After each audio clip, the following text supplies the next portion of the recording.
Les Juifs de Martinique ne sont pas seulement originaires du Brésil. Il est probable qu'ils soient également des membres de l'importante communauté judéo-hollandaise d'Amsterdam. Ils sont venus en Martinique en qualité de facteurs. Mais il y avait aussi des Juifs français et des Juifs portugais, les séfarades. Les Juifs de l'Ancien Régime se font dire progressivement dans la société martiniquaise.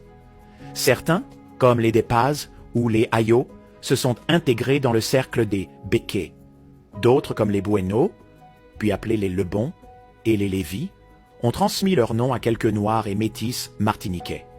Les Juifs de la Martinique étaient plus particulièrement axés vers les activités commerciales. Mais ils négligèrent pas pour autant l'agriculture, que ça soit la canne à sucre ou les autres productions. Les Juifs s'organisèrent très rapidement pour investir le commerce colonial et faire de la Martinique la base de départ de leurs activités commerciales. Les Juifs avaient fait un groupement international, leur permettant d'être résidents à plusieurs endroits à la fois: Martinique, Amsterdam, France. Les membres occupèrent toutes les activités commerciales, allant du commerce de détail au commerce de gros, de l'achat et de la vente du sucre, du rhum, des esclaves noirs, des engagés blancs et de toutes les autres denrées dont ils étaient les seuls à trafiquer grâce à leurs nombreuses familles qui avaient des ramifications à travers l'Amérique et l'Europe. Les Juifs formaient un groupe très différent de par leur mode de vie. Ils vivaient en autarcie, volontairement marginaux dans la société martiniquaise, sauf pour le commerce.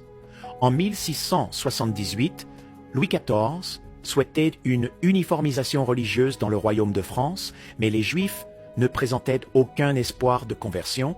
La seule solution, c'était l'expulsion des Juifs, ce que les Jésuites allaient s'efforcer d'obtenir avec leurs partisans laïcs. En 1693, de nombreux Juifs ont pu retourner en Martinique y résider pour la contribution de 11 000 livres. Après la mort de Louis XIV, aucun édit ne leur rendit le droit de retourner en Martinique en tant que Juifs. Ils ont dû se convertir au catholicisme pour pouvoir y habiter.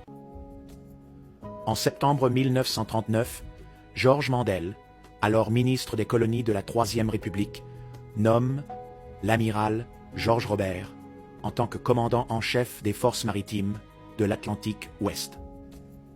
L'amiral Robert, investi de ce pouvoir supplémentaire, était resté fidèle au régime de Vichy.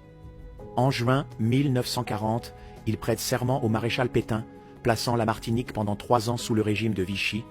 Il mit en place alors les lois antisémites en vigueur en France et persécuta les Juifs martiniquais. Aimez, partagez et mettez un commentaire. Suivez-moi pour plus d'histoires sur les différentes communautés des Antilles.